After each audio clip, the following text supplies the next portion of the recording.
नमस्कार, मैं कुसुम, आप देख रहे हैं खबर हरपा न्यूज। आइए रुक करते हैं आज की कुछ खास सुर्खियों की ओर। ग्वालियर में पड़ाव थाने के पीछे एक मकान में हुए धमाके से दहशत फैल गई। धमाका सिलेंडर में ब्लास्ट के कारण हुआ था। ब्लास्ट के चलते कच्चा मकान भरभरा कर गिर गया और उसके मलबे के नीचे घर में मौजूद मां और बेटे दब गए, जिन्हें रेस्क्यू कर निकालकर अस्पताल पहुंचाया गया। जानकारी के अनुसार पड़ाव थाने के पीछे नगर निगम शौचालय के पास एक वाल्मीकि परिवार रहता है। मंगलवार सुबह इनके घर में बड़ा हादसा हो गया। यहाँ रहने वाली 30 वर्षीय रंजीता देवी घर में खाना बनाने की तैयारी कर रही थीं। उन्होंने जब गैस चूल्हा जलाने का प्रयास किया, उसी समय गैस पाइप से सिलेंडर में आग लग गई।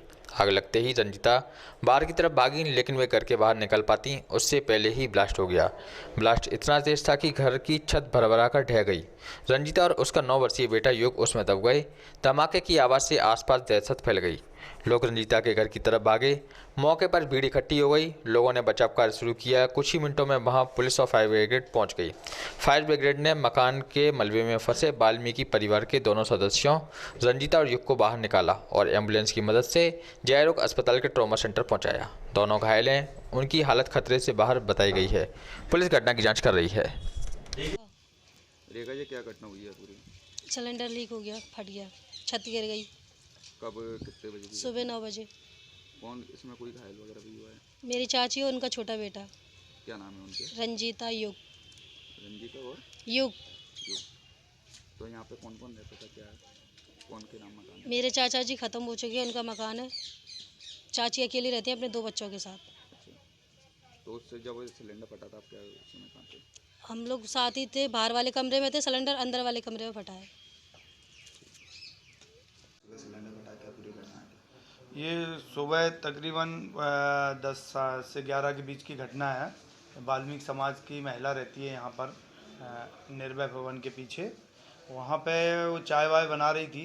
उस समय वो उसका गैस का जो सिलेंडर था वो फट गया और जिसमें जो मकान था उसका गिर गया। मकान गिरने से उसके सिर में चोटें आई हैं, जिसको जीएच अस्पताल में भर्ती करा दिया गया है। कितने लोगों को चोटें आई? महिला को थोड़ी ज़्यादा चोटें आई हैं। रंजीता नाम है उसका, उम्र 30 वर्ष है। और उसका बच्चा है जो खुश नाम का है, 9 साल का, उसको बाजू में खरोंचें आई थी, तो उसके लिए प्राथमिक कार्रवाई कर दी थी। हाईकोर्ट में एक विवाहिता महिला ने अपने ही पतियों से सुरक्षा की गुहार लगाई। महिला का कहना है कि वह मुरैना पुलिस से भी सुरक्षा की गुहार लगा चुकी है, लेकिन पुलिस ने उसकी फरियाद नहीं सुनी है। हाईकोर्ट में एक विवाहित महिला ने अपने ही पतियों से सुरक्षा की गुहार लगाई है। महिला का कहना है कि वह मुरैना पुलिस से भी सुरक्षा की गुहार लगा चुकी है, लेकिन पुलिस ने उसकी फरियाद नहीं सुनी। दरअसल मुरैना के सबलगढ़ में रहने वाली विवाहिता की 5 साल पहले एक युवक से शादी हुई थी। कुछ दिनों तक युवक ने महिला को अपने साथ रखा, फिर उसे दूसरे युवक को बेच दिया। दूसरे युवक के साथ ये महिला 4 साल तक रही। उसने फिर राजस्थान के एक अन्य युवक को महिला को बेच दिया।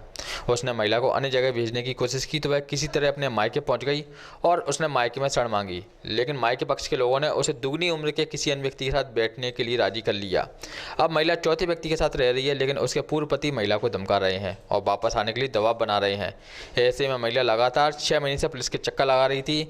आखिरकार उसने हाईकोर्ट में याचिका दायर की और अपनी सुरक्षा की गुहार लगाई है, लेकिन सरकारी अधिवक्ता का कहना है कि लिव इन रिलेशन में रह रही महिला को सुरक्षा देना अभी तक परिभाषित नहीं किया गया है। ऐसे में वह पूर्व पति की ही विवाहिता मानी जाएगी, क्योंकि उसका तलाक भी नहीं हुआ है। कोर्ट ने सुनवाई के बाद फैसले को सुरक्षित रख लिया है। ये जो एक महिला है 24 साल की, ये अपने दुगनी उम्र के व्यक्ति के साथ रह रही है, लेकिन इलीगल तरीके से, तो इसमें क्या कानून क्या मानता है? इसको सुरक्षा मिलनी चाहिए, हाईकोर्ट से नहीं मिलेगी? देखो, महिला अपनी मर्जी से वयस्क होने के आधार पर किसी के साथ रह रही है, उसको अवैधानिक नहीं कहा जाएगा। अवैधानिक जब कहा जाएगा किसी की वैधानिक पत्नी हो। जब किसी की वैधानिक पत्नी नहीं है तो वो अपनी मर्जी से रह रही है। इस संबंध में उसको अन्य जो पूर्व के लोग हैं उनसे सुरक्षा दिलाया जाना किसी भी महिला के लिए, चाहे वो वैधानिक भी होती और गैर वैधानिक भी होती, तो भी उसको सुरक्षा उसकी जान की दिलाई जाने के लिए पुलिस की जिम्मेदारी है। जब कोई न्याय मांगने आता है तो न्याय उसको मिलना चाहिए। एक तो जैसे हाईकोर्ट से सुरक्षा मांगी, हार्ड एंड रेयर हो गया मामला, तो आपको क्या लगता है एक कानूनविद के नाते? जब माननीय न्यायालय में प्रकरण सुनवाई के बाद रख लिया है तो उस निर्णय के आने के पूर्व उस पर कोई कमेंट किया जाना आवश्यक नहीं है। वैसे माननीय न्यायालय जो भी निर्णय करेंगे अच्छा करेंगे, क्योंकि महिला की सुरक्षा के लिए वो कदम जो भी आएगा वो ठीक। होमगार्ड की बेहतर सुविधाएं एवं उनकी समस्याओं के निदान के लिए 2 दिवसीय दौरे के दौरान ग्वालियर संभाग से होमगार्ड संभागीय सेनानी संगीता साक्य दतिया होमगार्ड मुख्यालय पहुंची। इस दौरान उन्होंने होमगार्ड परेड वर्दी वाहन सुविधाओं का जायजा लिया। होमगार्ड को बेहतर सुविधाओं एवं उनकी समस्याओं के निदान के लिए 2 दिवसीय दौरे के दौरान ग्वालियर संभाग से होमगार्ड संभागीय सेनानी श्रीमती संगीता साक्य दतिया होमगार्ड मुख्यालय पहुंची। इस दौरान उन्होंने होमगार्ड परेड वर्दी वाहन सुविधाओं का जायजा लिया। साथ ही पत्रकारों से वार्तालाप के दौरान होमगार्ड समस्याओं का निदान एवं आने वाले समय में अत्याधुनिक सुविधाओं से होमगार्ड को प्रशिक्षित करने की बात कही। इस दौरान RD. Singh district commandant home guard Datia, Umesh Kumar Sharma company commander, Ashish Rishishwar platoon commander उपस्थित रहे। हमारी संवाददाता रजनी लिटोरिया की खास खबर।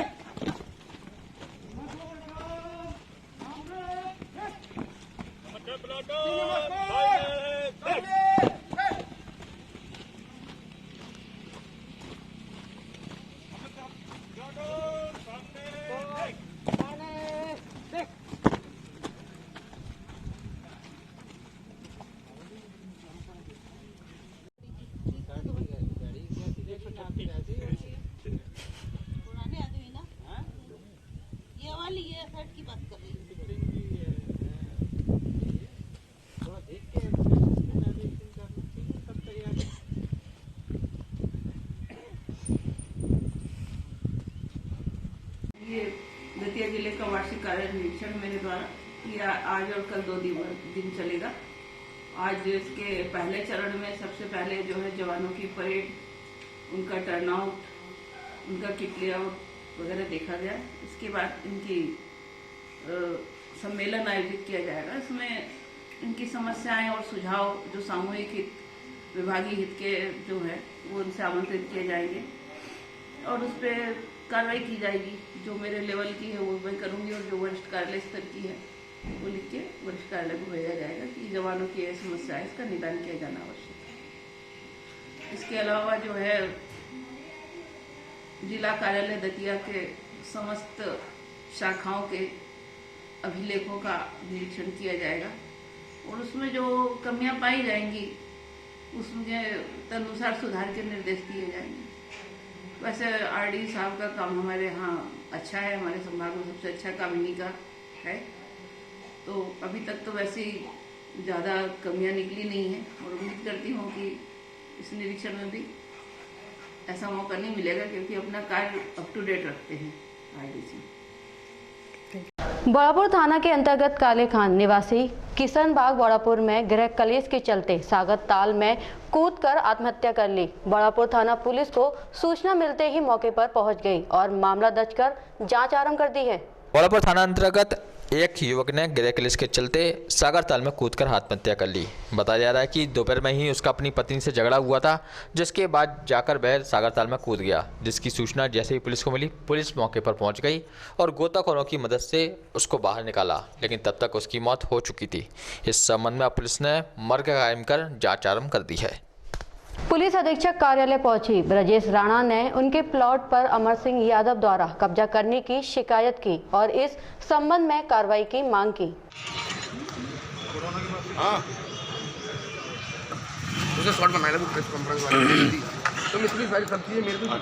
तो एक काम करें, संजा को ले लियो ना।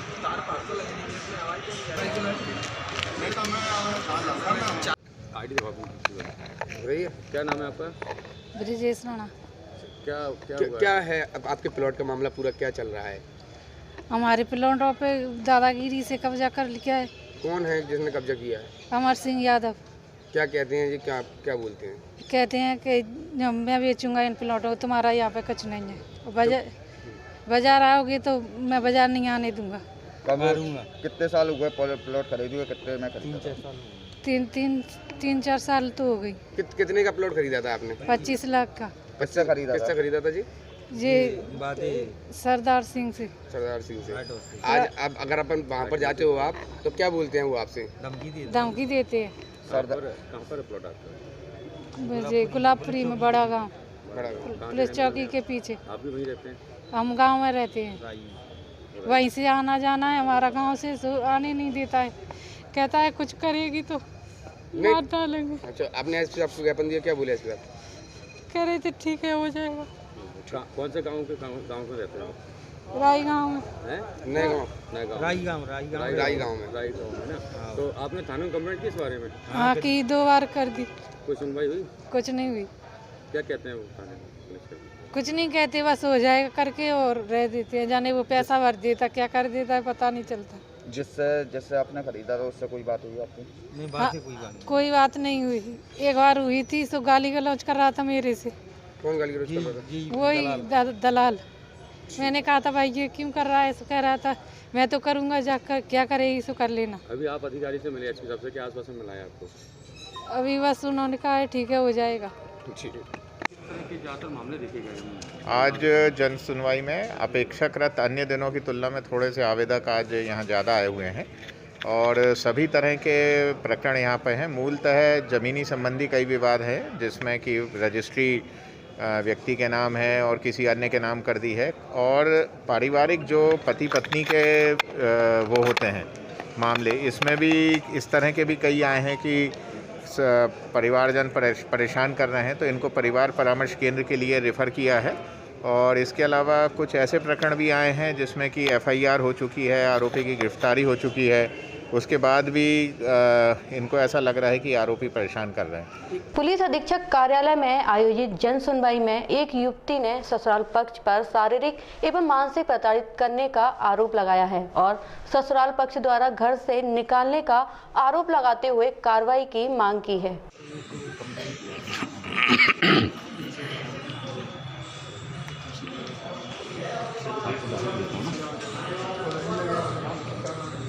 क्या घटना हुई है आज आप एसपी साहब से मिले? सर एसपी साहब से हम इस संबंध में मिले हैं कि मुझे अब तक बहुत दबाया गया है, जिसके कारण मैं कभी कुछ कर नहीं पाई हूँ। और मैं 2018 से पहले तक मैं अपने घर में रहती थी, तो मेरा ना घर वालों ने, मेरे पति ने, सास ने, दोनों ने मिलके देवर से मेरा बहुत शारीरिक शोषण करवाया। और जब मैंने सास से शिकायत करती थी तो वो कहती थी कि नहीं जो लड़के करेंगे वही होगा। और उसके बाद सर जब मैंने कहीं बाहर निकल के आवाज़ उठाने का प्रयास किया तो वो मुझे जान से मारना चाहता है, उससे मुझे अपनी मौत का खतरा है। मेरे घर वालों को, मेरे पापा को, सबको जान से मारना चाहता है। जो भी मेरी मदद करता है उसके पीछे वो लग जाता है। आपकी और कब से शोषण हो रहा है? मेरा शादी हुई थी सर 19 फरवरी 2011 में, और 2011 के बाद सर 2016 से मेरे साथ यही हो रहा है। पति कहाँ है अभी आप? मेरा पति ने मुझे घर से निकाल दिया है, और घर से क्या मुझे मतलब पूरा मतलब बेदखल कर दिया हर एक चीज़ से। मुझे कुछ न दिया है ना, और मुझसे और ये कहता है कि ना तलाक दूंगा ना कुछ भी दूंगा। देवर आपके साथ गलत करता था तो कहाँ करता था? उसी घर सर उसी घर में करता था, लक्ष्मण तलैया पे। दारू पीते हैं दोनों सर। पति का नाम राम अवतार सिंह भदौरिया है, देवर का नाम महेंद्र सिंह भदौरिया है। वो दोनों दारू पीते हैं और कुछ भी काम नहीं करते, सिर्फ ऐसे ही दारू पीते हैं और 2 नंबर का धंधा करते हैं। आज आप एसपी साहब से मिले, एसपी साहब ने क्या बोला? एसपी साहब ने बोला है कि कार्रवाई करेंगे वो। हाँ, ये एक प्रकरण है। ये एक्चुअली प्रकरण मूलतः पति पत्नी के विवाद का है और इसमें पूर्व में भी एफआईआर हो चुकी है। अब पति के साथ भी एक मारपीट हुई थी जिसका कुछ वीडियो वगैरह वायरल हुआ था और उस आधार पे एक एफआईआर हुई थी। अब इनका ये कहना है कि पति और उसका जो भाई है, छोटा भाई, ये परेशान कर रहे हैं। तो ये सीएसपी ग्वालियर को जांच दे दी गई है कि इनके प्रार्थिया के कथन लेके और इसमें जो वैधानिक कार्रवाई होती है वो करें। शोषण के मामले भी ज़्यादातर आज देखे गए हैं। हाँ, ये भी आए हैं कि कुछ ऐसे मामले भी हैं कि कोर्ट ने, माननीय न्यायालय ने आदेश कर दिया है भरण पोषण का, उसके बाद महिला को भरण पोषण नहीं मिल रहा है, फिर उसमें वारंट निकले हैं। तो वो भी कई ऐसे प्रकरण आए जिसमें थानों में तामीली के लिए मेरे द्वारा बताया गया है। पुलिस अधीक्षक कार्यालय में आयोजित जन सुनवाई में पहुंची एक विवाहिता ने एक युवक पर शारीरिक एवं मानसिक रूप से प्रताड़ित करने का आरोप लगाया है और न्याय की गुहार लगाई है।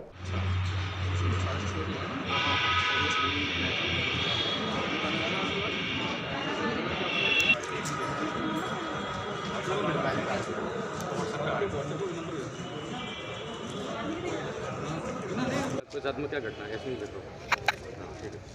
मेरे साथ में मारपीट की है। और क्या हुआ है?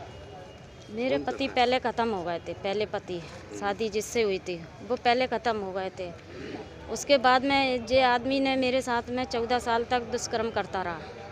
14 साल बाद में इसने दोस्त दमत दे के नहीं, फांसी की वो करके नहीं कि मैं ऐसा कर लूँगा वैसा कर लूँगा, शादी कर लूँ। मेरे ससुर थे नगर निगम में, तो मैं पहले पति के, हाँ, तो वो उनका रिटायरमेंट का पैसा मिला तो इसकी आंखें हो गई हैं। मेरे घर में आते आते सब जानकारी लेता रहा, सब जानकारी लेते लेते इसने सोचा कि जो कोई नहीं है इसके सहारे लायक, तो इसने खुद अपने उसमें कर लिया मुझे, और ये 14 साल तक मुझे रखा रहा है।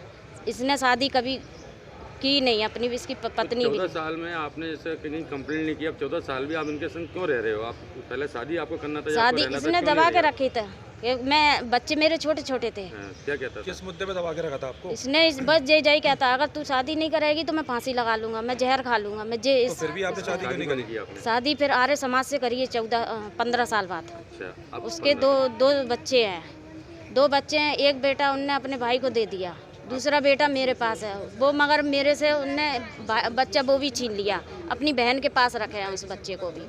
उससे उल्टी सीधी बातें बताते हैं, ऐसी है मम्मी वैसी है, दुनिया भर की बात बता के नहीं उसको मेरे फेवर से दूर कर दिया। अभी आपने कहीं शिकायत करी और आप क्या चाहती हैं बताइए? मेरे को इसका इंसाफ चाहिए। तो अभी इससे पहले कहीं शिकायत करी आपने? अभी कहीं नहीं करी। किस थाने अंतर्गत रहती है? इंदरगंज थाने में। आपने जब मैंने उनने मारा था मुझे 28 तारीख को, जब मैंने इंदरगंज थाने में शिकायत की थी। क्या नाम है आपका जो पहला वाला दूसरा वाला पति है? ब्रजेश सक्सेना। ब्रजेश सक्सेना क्या करती है जी? PHE में है, कच्चों में है। आपके 2 बच्चे थे, आपने बताया कि एक बच्चा उनके अपने भाई को भी दे दिया। हाँ आपका? बताया ना, पहला बच्चा उनने भाई को दे दिया है। कितनी साल की उम्र में दिया था? कितनी साल की उम्र थी बच्चे की? वो तो हाल की हाल दे दिया था मैंने, जैसे हुआ था वैसे ही दे दिया था। कहाँ रहते हैं आप? सिंधे की छावनी, सिंधे साहब की छतरी, चपड़वारा पुल। ठीक। राष्ट्रीय संत मुनि श्री विजय सागर महाराज एवं मुनि श्री विजय सागर महाराज का सत्संग मंगलवार को सुबह गोपाचल पर्वत से पाद बिहार कर उप ग्वालियर लोहा मंडित स्थित दिगंबर जैन मंदिर लाला गोकुलचंद जायसवाल पहुंचे, जहां समाजजनों ने मुनि श्री की आगवानी कर पाद प्रचलन और आरती उतारी और इसके बाद आशीर्वाद लिया। मुनि श्री ने मंदिर के मूल नायक भगवान पारसनाथ के दर्शन भी किए। संतों का काम मनुष्य को धर्म का मार्ग दिखाना है। जीवन में धन तो हर कोई कमा सकता है, लेकिन भक्ति करने का सौभाग्य हर किसी के नसीब में नहीं होता है। प्रभु भक्ति का धन जो कमा लेता है उसका कल्याण होता है। संसार में कर्म फल से कोई बच नहीं सकता, जैसे कर्म करोगे वैसे ही फल मिलेंगे। पीड़ित जीव की सेवा से बढ़कर कोई धर्म नहीं है। सेवा और पूजा समझकर किए गए कार्य खुद के लिए तो प्रसन्नतादायक होते ही हैं, इससे भगवान भी खुश होते हैं। कर्म ऐसे करें कि हमें पछताना ना पड़े। उक्त उद्गार जैन राष्ट्र संत मुनि श्री विद्यासागर महाराज ने मंगलवार को उपनगर ग्वालियर स्थित लोहा मंडी में दिगंबर जैन लाला गोकुलचंद जायसवाल जैन मंदिर में मंगल प्रवेश के दौरान धर्म सभा को संबोधित करते हुए व्यक्त किए। मुनि श्री ने कहा कि जिसका स्वभाव सरल हो, मन निर्मल हो और जो मिल जाए उसी में संतोष हो, ऐसे व्यक्ति दुनिया में विरल ही होते हैं। मुनि श्री के चरणों में प्रबंध समिति के अध्यक्ष पदमचंद जैन, मंत्री देवेंद्र जैन, नवरंग जैन, पवन जैन, मुकेश जैन, दिलीप जैन, काजू, राजू जैन, दिलीप जैन, अभिलाष जैन, रविंद्र जैन, मनीष जैन, आलोक जैन, राजुल जैन, अमित जैन सहित पंच कल्याण कमेटी ने भेंट कर आशीर्वाद लिया। कार्यक्रम संचालन मुकेश जैन ने किया। लाते हैं और अपने स्प्रे चला दिया, सारे कीड़े मर गए बीच में। अपने धीरे से उसको निकाला, 6 कॉकरोच थे, 8 केकरोच थे, और निकाल कर फेंक आए बाहर। और हर 15 दिन में 20 दिन निर्भर करना पड़ता है गर्मियों में। किसको तकलीफ होती है? कोई प्लास्टिक देता है क्या? कोई ऐसा है ना, करते रहते हैं और करते रहते हैं। थोड़े क्या है, हिंसा नंदी, चाहे घर में हिंसा हो चाहे बाहर हिंसा हो, हम हिंसा बड़े खुश होते हैं सुन करके। यहाँ इतने मर गए, यहाँ इतने मर गए, यहाँ वो मर गए, फलाना व्यक्ति मर गया, तो हम क्या कह देंगे? अच्छा मर गया। खुशी होती है पर कोई हिंसा में, है ना। तो अंदर से हमारे अंदर संवेदनाएं खत्म हो गई, है ना। संवेदना खत्म हो गई। हिंसा नंदी, चोरी नंदी, चोरी में हिंसा, खुश होना, चोरी की बातें सुनकर खुश होना, चोरी की पिक्चर देख के खुश होना, है ना। हिंसा नंदी, चोरी नंदी, मृषा नंदी, झूठ बोलने में खुश होना, है ना। परिग्रह नंदी, परिग्रह रखने में खुश होना। आज हम देखें परिग्रह में हम कितने कष्ट उठाते हैं। आज हमने देखो, भूख हमारी 4 रोटी की है, भूख 4 रोटी की है, और 4 रोटी की भूख में अपन क्या करते हैं? कितना ज्यादा बर्डन अपने सिर पर लेके चलते हैं। बताओ, हर महिला को घर में 100 ग्राम सोना। वैश्य महासम्मेलन मध्य प्रदेश के संस्थापक स्वर्गीय श्री नारायण प्रसाद गुप्ता की पुण्यतिथि पर मध्य प्रदेश के समस्त जिलों में रक्तदान शिविर का आयोजन कर संकल्प दिवस मनाया गया। वैश्य महासम्मेलन मध्य प्रदेश के संस्थापक स्वर्गीय श्री नारायण प्रसाद गुप्ता जी की पुण्यतिथि पर मध्य प्रदेश के संपूर्ण जिलों में रक्तदान शिविर आयोजित कर संकल्प दिवस मनाया गया। वैश्य महासम्मेलन मध्य प्रदेश युवा इकाई जिला ग्वालियर द्वारा सोमवार को जैन छात्रावास ग्वालियर में रक्तदान शिविर का आयोजन किया गया था, जिसके मुख्य अतिथि चैम्बर ऑफ कॉमर्स के अध्यक्ष विजय गोयल थे। विशिष्ट अतिथि के रूप में समाज सेविका अनुभव मुकेश अग्रवाल, वैश्य महासम्मेलन युवा इकाई के प्रदेश सदस्य राजकुमार गुप्ता, प्रदेश महामंत्री अमित जैन, जैन छात्रावास के सचिव मुकेश जैन, वैश्य महिला की प्रदेश महामंत्री राखी गुप्ता, संभागीय अध्यक्ष महेश जैन, युवा मोर्चा के प्रदेश उपाध्यक्ष विनय जैन, जिलाध्यक्ष पदम ग्वालियरी थे। कार्यक्रम का संचालन डॉक्टर रजनीश निकरा ने एवं आभार युवा इकाई के जिलाध्यक्ष विवेक गुप्ता ने किया। वैश्य महासम्मेलन के संभागीय मीडिया प्रभारी ललित जैन ने बताया कि आयोजन को संबोधित करते हुए मुख्य अतिथि विजय गोयल ने अपने उद्बोधन में वैश्य महासम्मेलन को इस परमार्थ एवं परोपकार के कार्य के लिए बधाई देते हुए कहा कि वैश्य समाज की भांति अन्य समाजों को भी रक्तदान में भागीदारी करनी चाहिए, क्योंकि रक्तदान महादान है।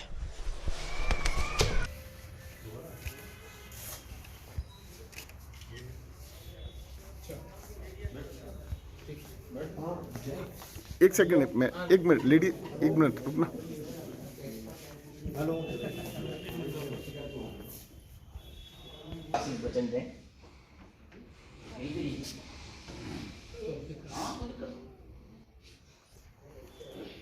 सर्वप्रथम मैं अपने मुख्य अतिथि विजय भैया, राजकुमार भैया, आशीष भैया, महेश भैया, पवन भैया, राखी बहन, विजय भैया, आप मुकेश और सभी प्रिय बहनों और भाइयों का स्वागत करती हूँ कि इस रक्तदान शिविर में मुझे उन्होंने बुलाया।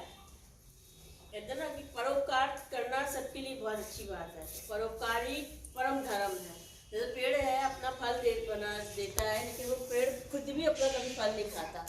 तो इसीलिए कि परोपकार जिस अपने संसार में सारे उसमें देखा जाए तो सबसे बड़ा धर्म जो है परोपकार का है। तो आज अपन ने ये शिविर लगाया है रक्तदान शिविर में अपने रक्त देने का, तो वो एक बहुत ही अच्छी सोच से अपन ने शुरुआत की है।